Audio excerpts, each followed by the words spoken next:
മൂശ ഒന്നാം ശനി. വിശുദ്ധ യോഹന്നാൻ എഴുതിയ സുവിശേഷം 4-ാം അധ്യായം 43 മുതൽ 54 വരെയുള്ള തിരുവചനങ്ങളുടെ വിശകലനം.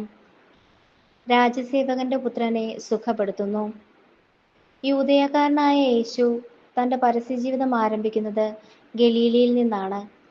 ഒരു തുറമുഖ നഗരമായതിനാൽ എല്ലാ വിഭാഗം ജനങ്ങളും തിങ്ങിപ്പാർക്കുന്ന ഇടത്തിൽ വച്ച് സകല ജനത്തിനും വേണ്ടിയുള്ള രക്ഷയുടെ സന്ദേശം പകർന്നു കൊടുക്കുവാനുള്ള ദൈവിക പദ്ധതിയായിരുന്നു അത്.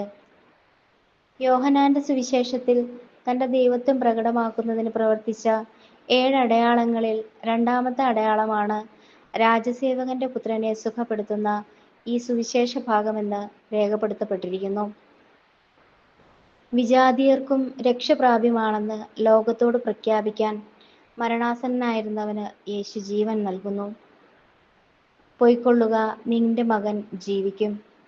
അവൻ അരുളിച്ചെയ്ത ഈ വചനത്തിൽ വിശ്വസിച്ചതിനാൽ ആ സമയത്ത് തന്നെ അവന്റെ പുത്രൻ ജീവൻ പ്രാപിച്ചുവെന്ന് ഭൃത്യന്മാർ വന്നറിയിച്ചു. എന്റെ വചനം കേൾക്കുകയും എന്നെ അയച്ചവനിൽ വിശ്വസിക്കുകയും ചെയ്യുന്നവൻ നിത്യം ജീവിക്കും.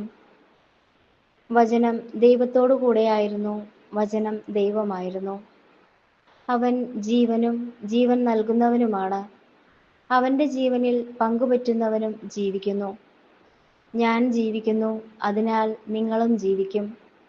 ഞാനാകുന്നു, അവൻ ആദിയും അന്തവുമാകുന്നു. ദൈവത്തിന്റെ വചനം സജീവവും ഊർജ്ജസ്വലവുമാണ്.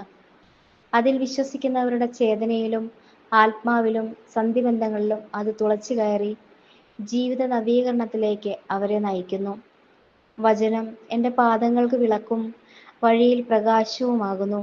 ഞാനാകുന്നു വഴിയും സത്യവും ജീവനും.